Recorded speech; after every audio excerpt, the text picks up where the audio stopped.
What is learning to live together? We or actually there was time when people were together and they lived happily. But today, if you see in this 21st century, there is a lot of conflicts, destruction, and mass killing. This has increased. Rather, we can say this has increased. Although in those days there was a world war and all, but normally people used to live peacefully. But in the normal condition also, we are facing so many problems. So we want such an education so that we should avoid all this conflict and we should live in a very peaceful condition. And also spiritual values should be, and cultural and spiritual values among the children should be increased, so that this peaceful nature of the child will be, we can invoke those things. And then countries, if you see, we have common, means in the one, if you see a particular country, India for example, so we should have common objectives, some shared purpose should be there. If we are having some common objective, then there will be cooperation and friendship. So we have to avoid the non-violence and all. So what we have to do is, in the normal education, whatever formal education we are having, for the youngsters, we should teach them how to live a cooperative living, and then we should how to inculcate those values. We can inculcate them through the sports, some cultural activities, and some social activities like going to the neighbor, like NSS, NCC, and all, going to the neighbors and helping the people, or means village, who need the help. Some work can be done for the neighbors, and both teachers and the students should do such work. So this will enhance enhance the capacity of the students. They means to avoid the conflict and encourage them to cooperate living. That is, we can say, to avoid conflict and destruction.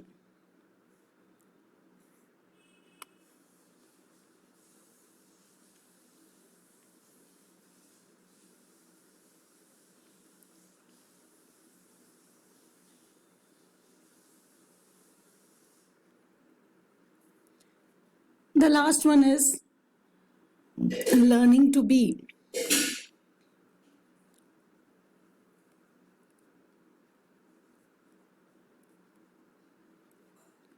Right?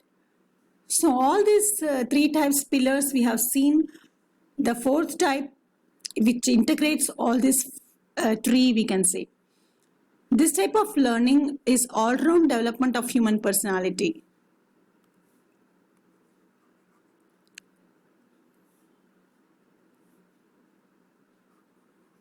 We can say all-round development of human personality.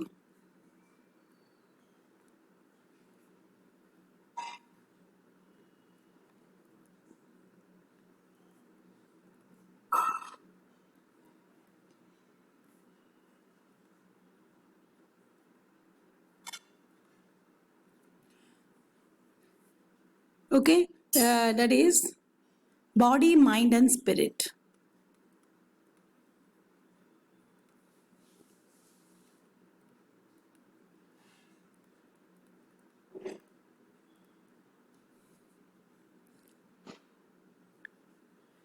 So it's not only whatever means it, we can see that three developments: cognitive, psychomotor, and affective domain.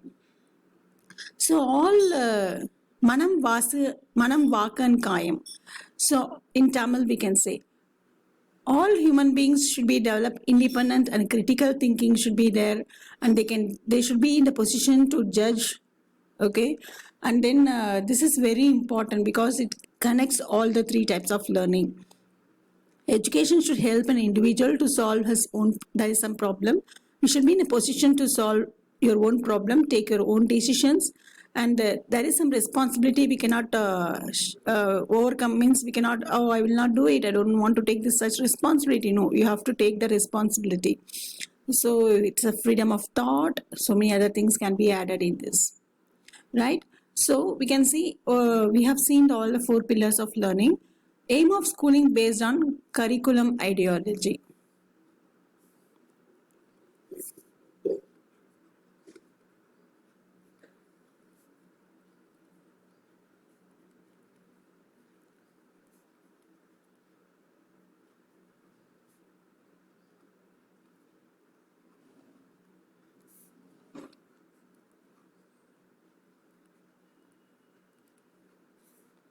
What are they? The first is academic.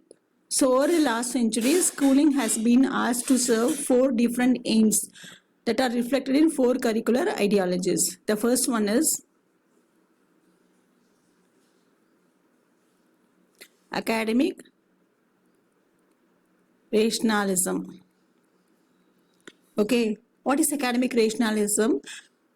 Intellectual development through initiating students into specific bodies of knowledge, techniques, ways of knowing embedded in academic discipline. So we have to intellectual development, we can say. Next is the humanism.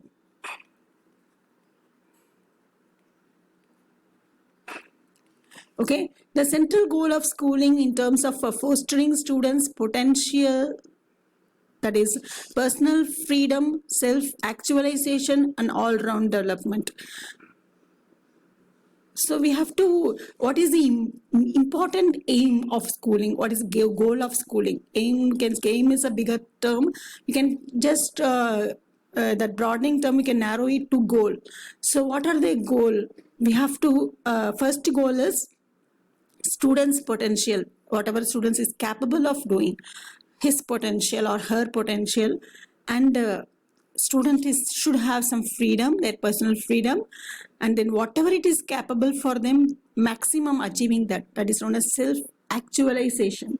Whatever is your potential, going maximum to your potential, that is known as self actualization, and above all round development. All this comes in humanism. Next is the social efficiency.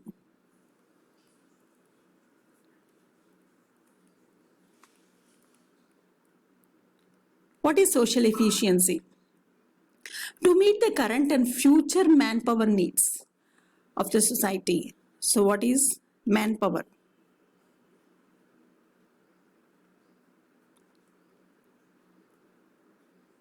Okay, what we need manpower? Sorry.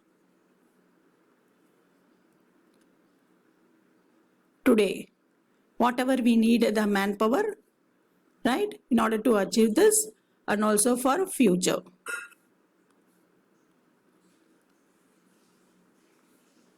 So future manpower.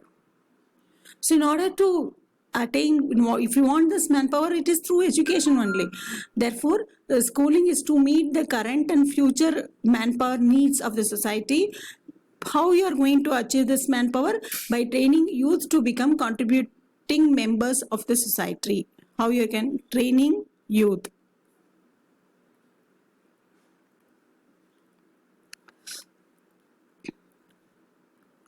Okay, by training youth, you get the manpower, right? The last one is social I'll write it down. Social reconstructionism. Okay.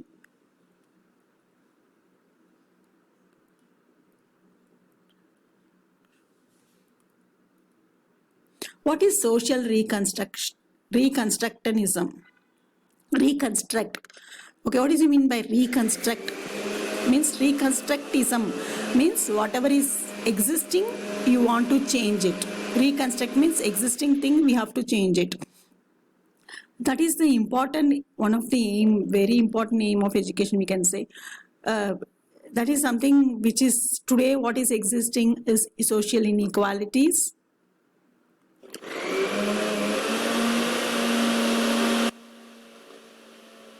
Okay, injustice, poverty, etc. This inequality